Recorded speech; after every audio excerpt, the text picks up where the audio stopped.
Hi, welcome back to Conversations on a Bench. I'm Kim Cook. I'm the CEO here at Bread of Life Mission, and we're here at the corner of South Main and First Avenue. And we're going to sit on this bench for 24 hours until noon tomorrow and have conversations about homeless issues. If you would like to come down and talk to me, just come on down anytime. And I'm happy to sit and talk with you about the issues. Um, we want to thank our sponsors right now, though. Our food and beverage sponsors today are Umbria, Cafe Umbria. It's keeping us fueled. And Luigi's Italian Eatery, Cone and Steiner had a great lunch for us. And the Alliance for Pioneer Square as well.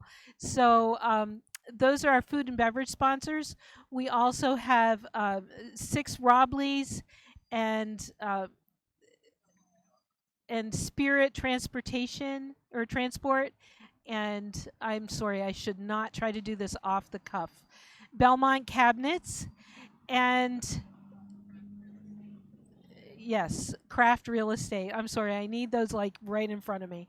Anyway, they are all our sponsors, and we'll be highlighting them at different times throughout the 24 hours.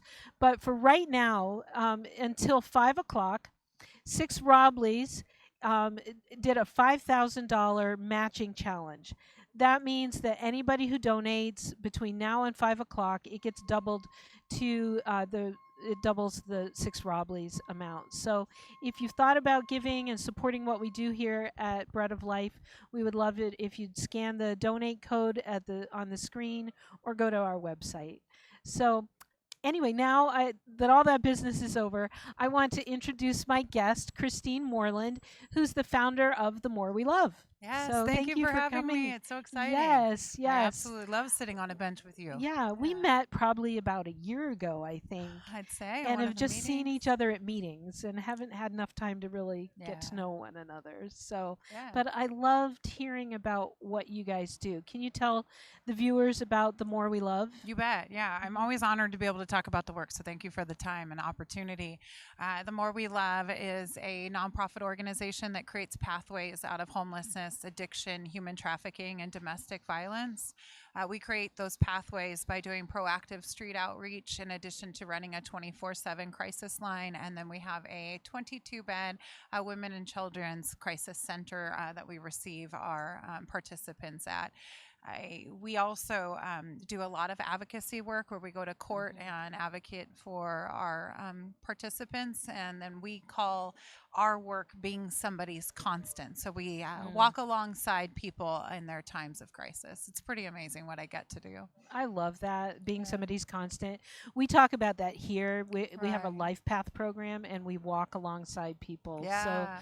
very Yeah. much about relationship and staying for the long haul. Yeah, I'll never Right. forget one time Jeff Lilly, who was the president of the mission a time ago, said something to me, and it just stuck with me. And it was, once there is more of us than there is of them, we will do this thing the right way.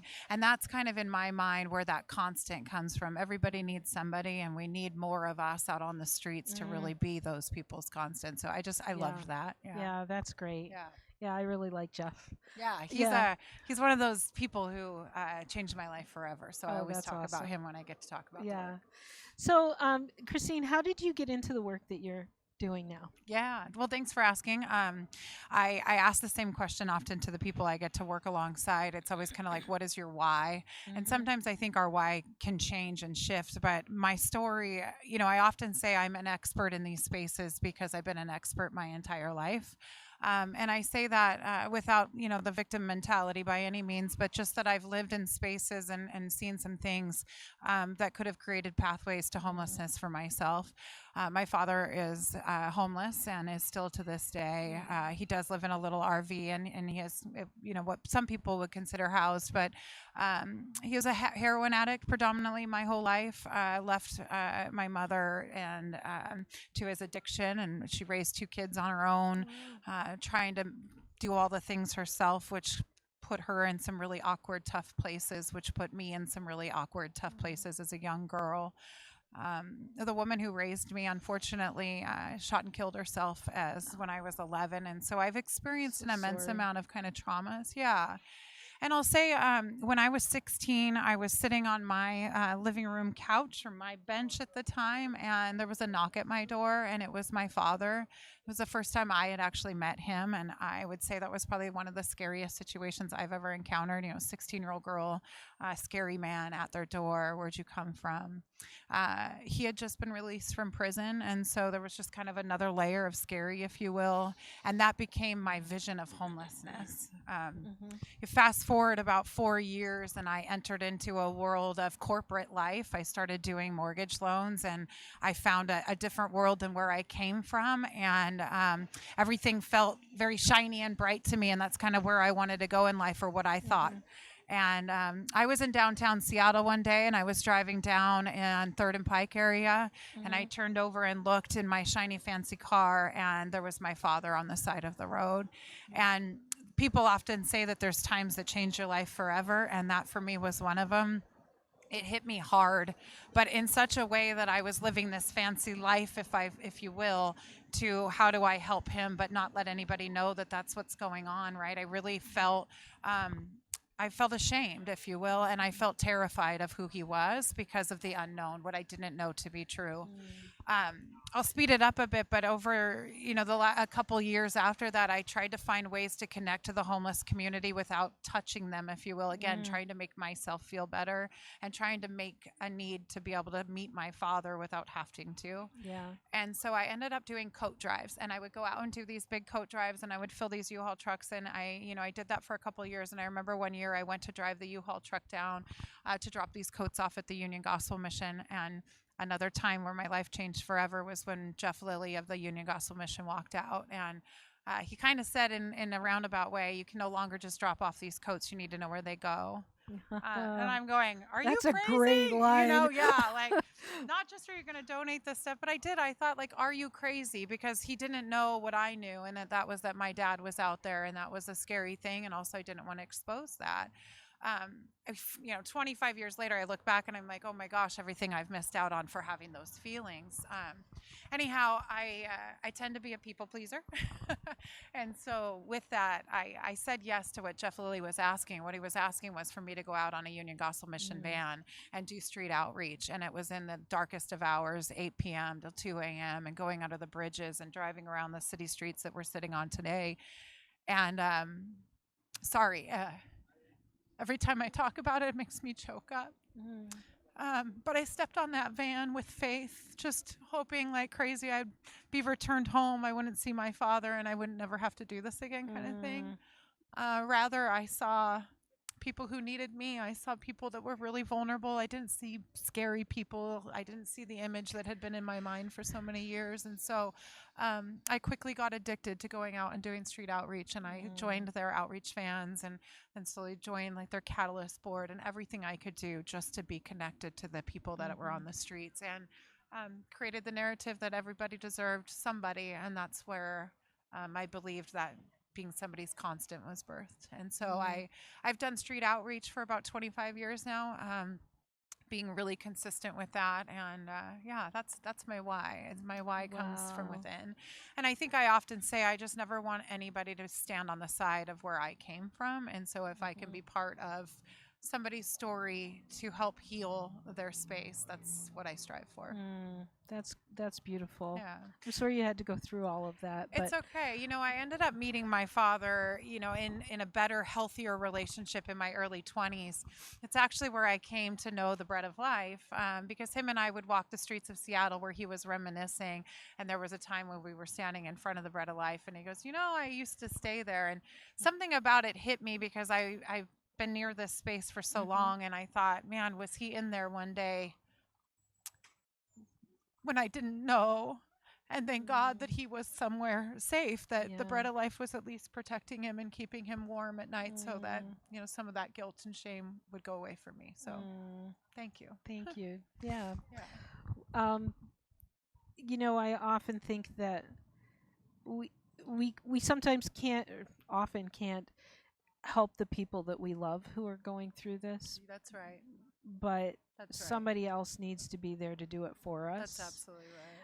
But we can help somebody else. Yeah. So I that's call them, kind these are of the somebody story of your someone's. life. Yeah, these are somebody someone's. These are the people that, we stand on the other side of. And I say that we get to show up, we get to be there someone. And, Mhm. in the work that I do, we work with the most vulnerable, mostly women and children coming out of crisis, domestic Mhm. violence, and human trafficking. And I often have mothers looking for their daughters. And when I can be in a space to make that connection and reassure that mother that their daughter is cared for and loved, it's exactly what you're saying. And Mhm. it does give the person who's looking hope, and it does let us know that other people care. And that's what I hope that my message is when I'm doing that work. Mhm. I recently found out that my father is terminal. And he lives in Seattle behind one of the permanent supportive housing buildings in a pretty dilapidated RV. And I want to do better for him every single day, but there are some times where that's not what that person needs or wants from us. Mhm. And so we sometimes just have to sit in a space of giving them just love. And that's what I Mhm. get to do for him now, because we at least Right. have that relationship, and that matters. Yeah. But if it hadn't been for the organizations like Bread of Life keeping him safe and on that pathway, we wouldn't be here today getting that Yeah. relationship, right? Yeah. It's I critical. I often think that if it was one of my children, that I would hope that somebody would help them at least until, keep them alive Yeah. until they decide that they're going to make a change. Absolutely. Yeah. Um, w- Absolutely. what do you, as a child who's grown up and gone through all of this, what do you wish would change in our system, in our country, Yeah. um, that might have helped your dad? Oh, that's a really good question. So I'm gonna be a little bit forward here. Go I'm gonna for it. say what wouldn't have helped him. Yeah. Harm reduction would not have helped him. Mhm. Handing my father drug supplies to continue to do his active addiction and his use would not have helped him. And I will Mhm. say, had I been a young girl watching somebody hand him those materials, that message that it would have delivered to me that he was only as good as would have probably killed me as a little girl. Yeah. And so that ceiling of putting an addiction and accommodating it is probably one. I also have a real struggle with accountability. I don't believe that if somebody would have just given my father a place to live without services or wraparound or love and support, I believe he would have died behind a closed door. And Mhm. that part really scares me, to think of Yeah. what could have been. Mhm.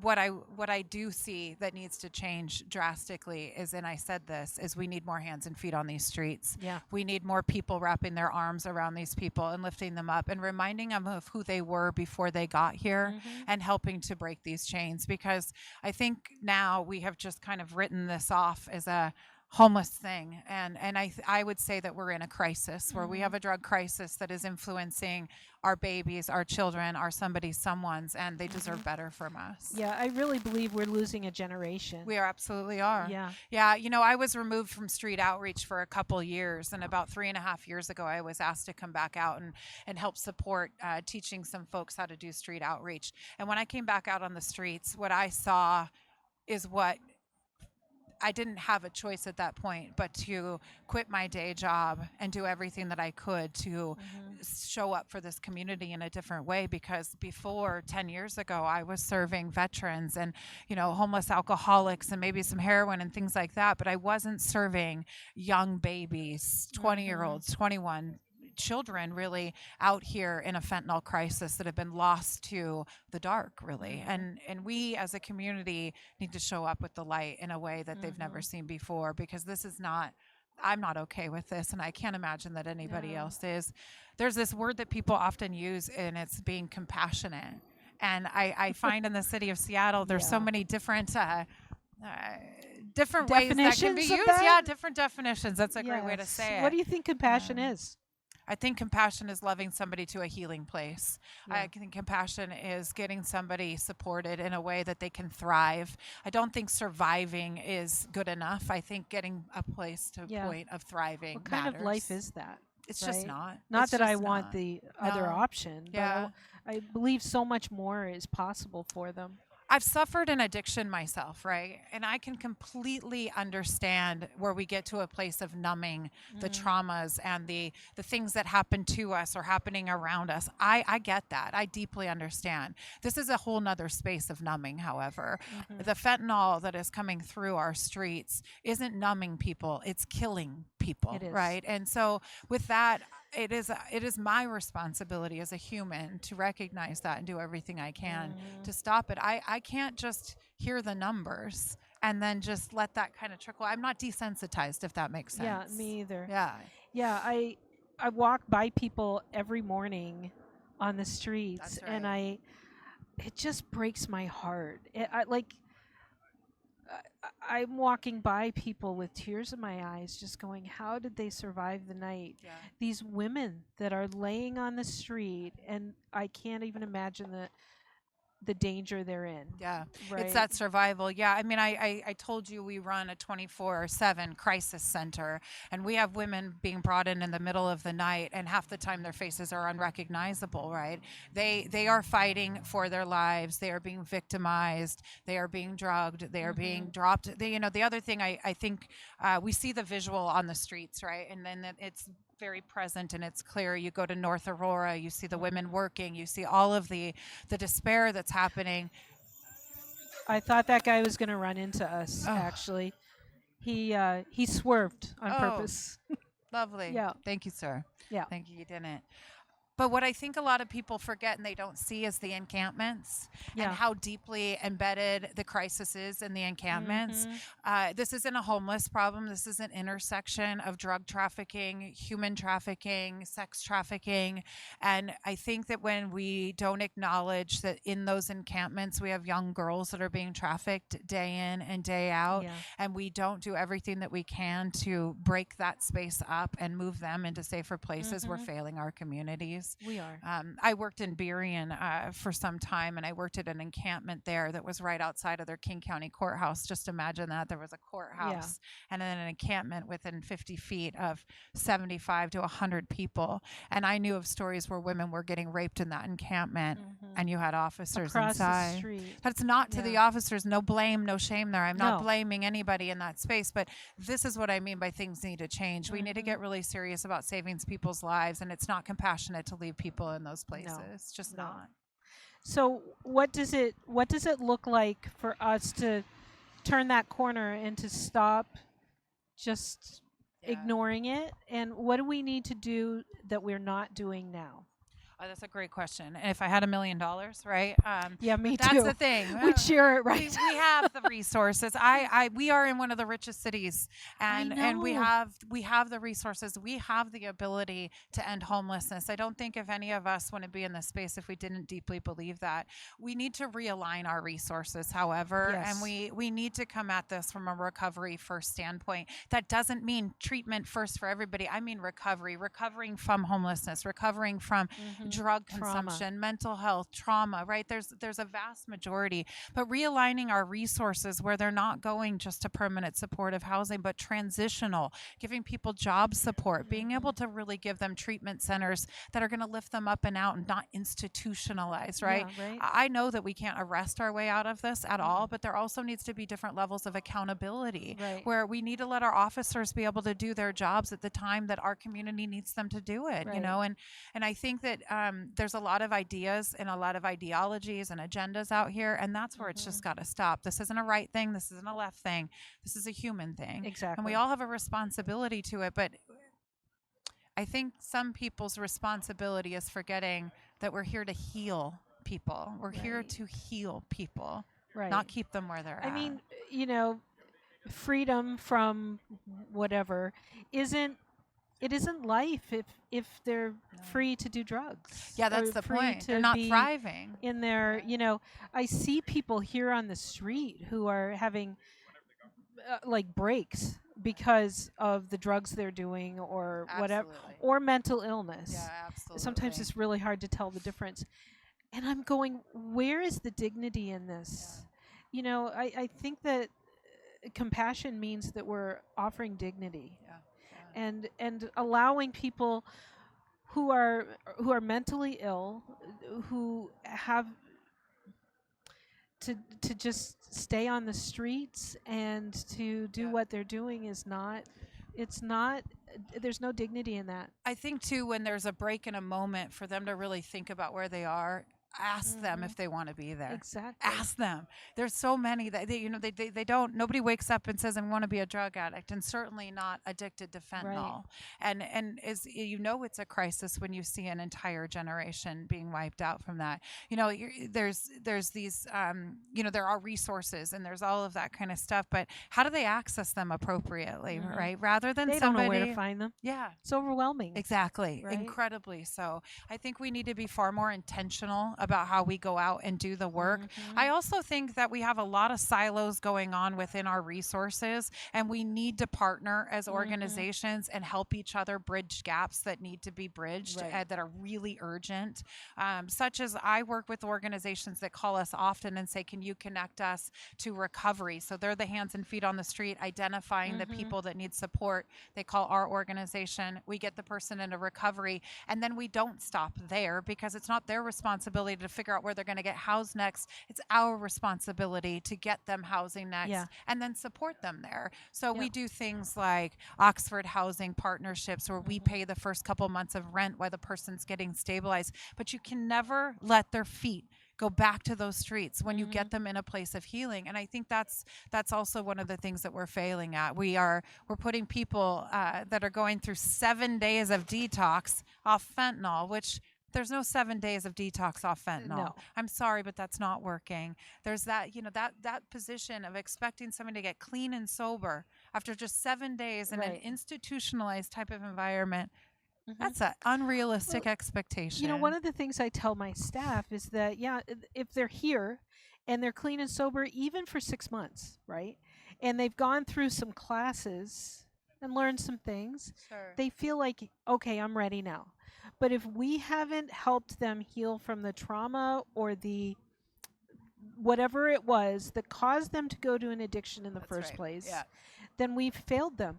Because as soon as when they leave here, as soon as they hit stress, whatever that stress might be, they're going back there. They're not going to go, well, the mission taught me this. You're right. No. Yeah, you're right. So we need to help heal those things. We need to give them tools. And we need to make sure they're in community. Yeah, that community. And the reunification with family, I find to be very important. But the timing of that reunification, so it doesn't become triggering just because, the daughter or the son is now sober, the expectation on the parent. And, there's a lot of layers there. But that is a really important thing for us, is to work on the reunification and breaking those chains. There's a lot of generational stuff that's going on. Like I said, I had my own addiction. Where do you think that came from? My father was a heroin addict. What was my drug of choice? Opiates. It's just where that kind of trajectory often goes. But as a community, we can be more responsible for that, right? And identify it too. When are we going to get proactive too? We've been so reactive to all of this work. When are we going to get proactive? And that's something that we work on in the organization that I get to work for, is being really proactive before evictions happen, before that crisis hits, getting out to those encampments before the sweeps happen and they get out everywhere, all that kind of stuff. Yeah, get ahead of it. I didn't mean to say the S word. Sorry. It's okay. Some of these things can be a little contentious, Yeah. I've had a target on my back since I come back into this work, and I think it's, I'm sure the people that have the target on me can probably speak to it a little bit better than I can, but I think a lot of it is because I do stand in a recovery space, because I do deeply believe that people can heal out of this, and I am fighting against kind of that narrative that it's compassionate to leave people where it's at, it's compassionate to give somebody housing without hope or without assistance, and it's compassionate to hand them foil to do the drugs. So often I hear about people who are housed and they die in that housing alone. Yes, they do. I almost wish they'd still been in the encampment and died with somebody else around them. That's going to make me cry. I couldn't agree more with that statement, because like we said, that's somebody's someone. Yeah. That's somebody who was just put behind a closed door to die with Yeah. no assistance. And the fact is, we as organizations receive emails about the units that are available in some of these spaces. And the other day, I heard that there was 2 people who had overdosed in one of the buildings. And about 2 or 3 days later, we received an email saying, yay, there's 2 new units open, refer your people in. And rather, they should say, I'm sorry to inform you, community, but we had 2 more people overdose and die from this very horrible drug. And because of that death, there's 2 more openings. Do you know anybody else that would like to go in? And this would, speak the truth. Yeah. And that's the thing I think is really disheartening, is that the truth is getting pushed under the rug. Nobody's reporting real beautiful outcomes to show that the work is really capable of doing. I heard this too the other day, and it really upset me, because when we are not careful of narratives, it can really put a damper on our community. And I heard somebody say the other day, I've never met a fentanyl addict in recovery. And I said, then you're not doing your homework, and you're not going out and finding the people in those treatment. Right. Yes, they do recover. If we put that ceiling on them. Do you know our chef was addicted to fentanyl? And now he works here at the Mission, and he's amazing. Yes. Yeah. Every day they recover. Later. Good. Yeah. And so it's changing the narrative. It's not using the word harm reduction. That is increasing harm. Like, it's just a lot of those type of things. It's the way we speak about it. It's the way we treat people. And it's certainly the reallocation of resources so that we are doing the right thing by people and not just checking boxes. I'm going to be talking to Andrew Constantino later. Oh, I love him. So much respect for that Andrew sat man. here on the bench with me last year, and he was my favorite interview. And he schooled me on harm reduction. Good. And I was like, wow, this sounds really great, but I don't agree with it. It sounds really good. He schooled me on it. And then he came out this July and said, "No, this is not working." So I'll tell you, that's really why I respect can't him. wait to talk to him about it. Well, I respect him because so many of us get dug into our ideologies and our own agendas that we forget about actually looking at what the outcomes are. And when we're not adjusting for current crisis, then we aren't looking at it from a healing standpoint at all. I have so much respect from Andrew because he's willing to go up against what I think he knew to be true in the beginning. And he's changing the way that people are thinking about this. And that's something in our culture we just need to... we have some very strong opinions. You and I have voiced them here. Yes. But coming to the point where we're willing to listen. Yes. And hold that up against our thoughts and go, maybe I'm not quite online here. And be open to changing our mind.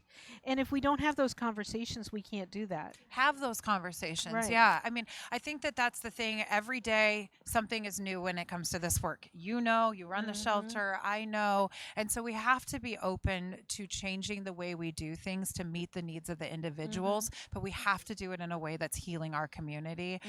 This mass number thing to me is wild. Trying to get as many people, I don't know, the materials and into these housing buildings and showing we house 236 people today.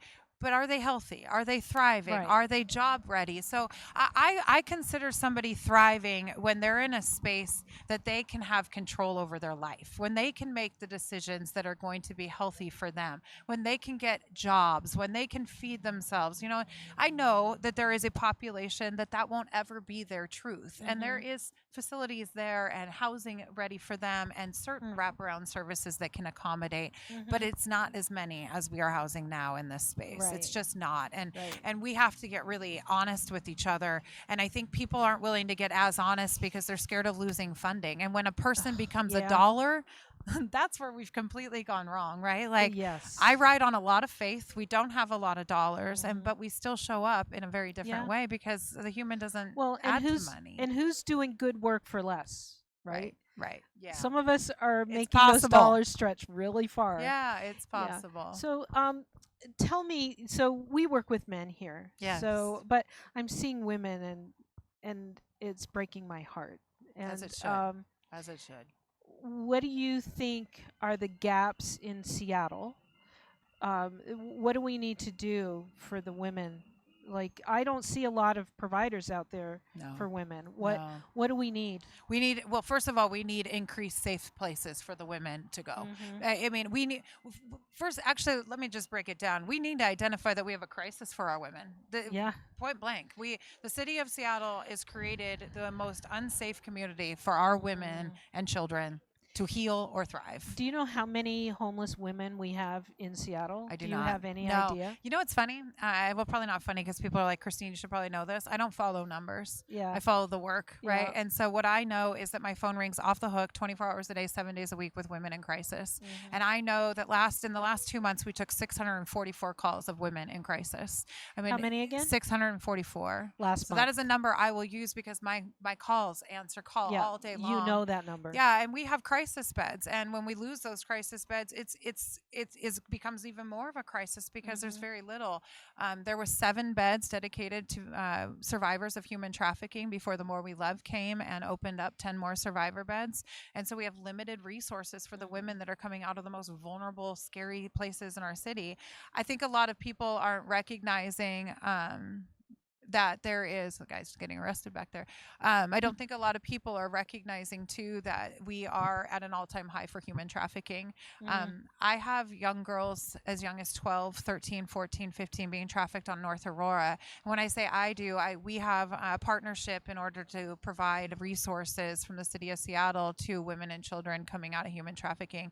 I recently took in an 8-month pregnant woman, coming out of human trafficking, and tell me that is something that anybody could be okay with. In addition to, she was addicted to fentanyl. Ask yourself why that young woman was probably taking fentanyl, right? What she was asked to do is well, and she may have been given unimaginable.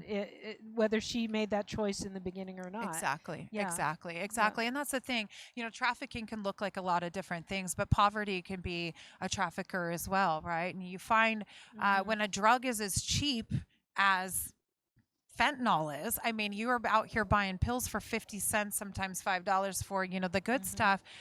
It's inevitable that you're going to have our entire community addicted to this. Yeah. Cartels don't care. The traffickers don't care. The only thing they care about is continuing to get their product through and bringing more people to that space. And it's working. It is working. It really is. The other thing that just really strikes me, and I'm sure you feel the same way, but doing street outreach these days and looking around, how many people have lost limbs?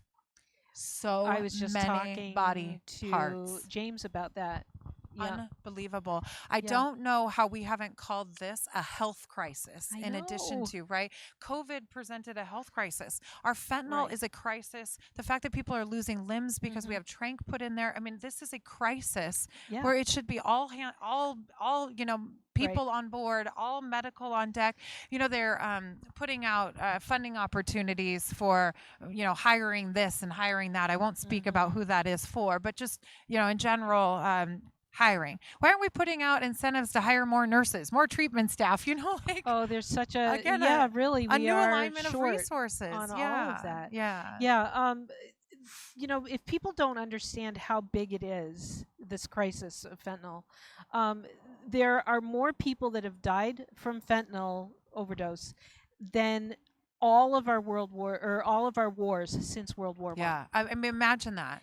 And I don't know how, even like when you say it, I feel it. I know, right? And I don't know how that doesn't become like all hands on deck. And I do think, and I'm going to go in a sticky spot, but I do think the administration is now taking a better look at it. There was a recent executive order put out that does hopefully realign federal dollars to be allocated out to recovery first. So for those of you who sit in these spaces needing hope, that to me is hopeful that the administration's looking at the crisis. But we need our cities to be looking at the crisis internally and really, the city of Seattle's council, and I'm just so proud of Council President Sarah Nelson, and she really has been advocating really hard for recovery, and she advocated to get recovery dollars in to a treatment facility that really shows up with love and respect and support for these individuals. We have been grateful to put a few people through, and they're thriving. Oh, I and love hearing that. Yeah, and so I love it. It's possible. Yeah, and so here's the thing. I think you and I both believe that transformation is possible. Absolutely. And so we wouldn't be talking about all that we've said about recovery if we didn't think there was hope for the people that we're working with Absolutely. to find new life. Yeah. And we see it every day here. I get to see, yeah, that's it. You get to Right? see it every day. And so I think that that's when I'm in conversations and people are like, well, why do you know that works? I mean, because I'm doing it, because we're part of it. Because Right.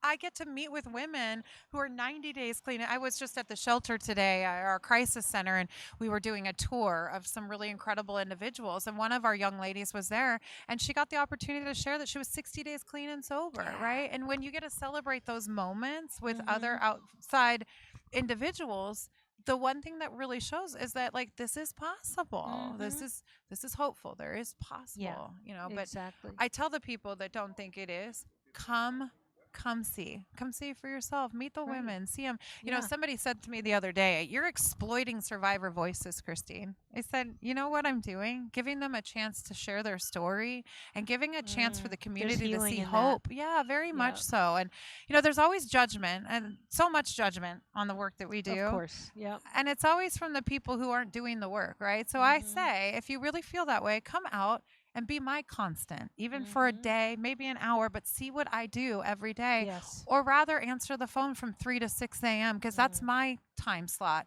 for my 24/7. And I take calls from officers all day long doing the most unthinkable things that they didn't sign up for, right? And so we have to show up for our community different. I take pride in that. Yeah. Very much so. Yeah. Well, I think that's a great spot probably for us to end. Is there anything else you wanted to say, though? No, I really appreciate this opportunity. I mean, I have an immense amount of respect for you and what you're doing.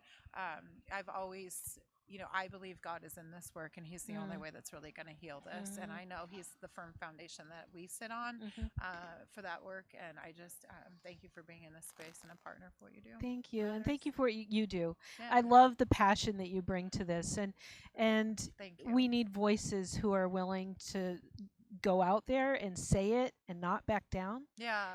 I mean, I definitely have had times where I've cowered in those spaces because it's that, oh gosh, what are people going to think about me? But then I remember again, this literally isn't about me. This only thing this is about is the people I get to serve. And so that quickly goes away. But yeah, it's easy to think, oh, well, if I'm too vocal, I'll lose my funding. I'll lose this. Always. Isn't it a shame that we're in a spot where we have to back down on what we know is right, or that we're made to feel that way, because we have to get funding. You're right. And you know, I don't know of very many places that really have such important work that is life or death.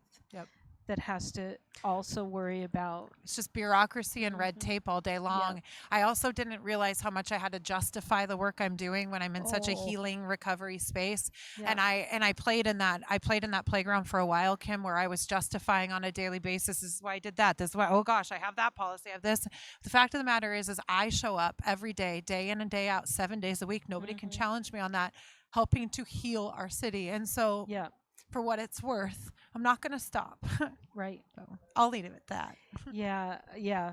And you know, it's a call, and we're called to do this no matter what happens. And I think that I just wish there were more people that were doing it.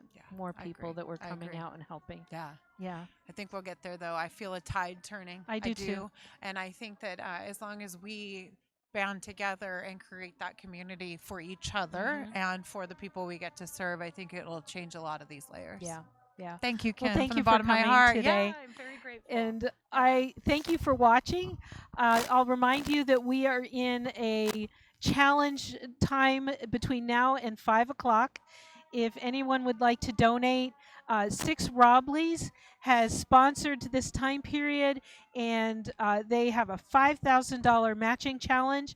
So I'm going to challenge you to donate. Do it, you guys.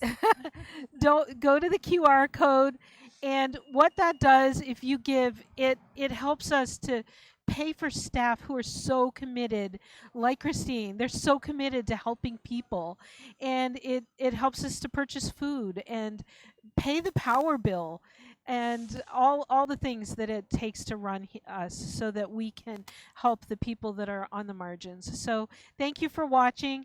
I'm going to take a quick break, And I'll be back in a little while, and we're going to be doing some interviews with some of the guests that are in the program and some of our staff. So I hope you'll stay tuned. Thank you.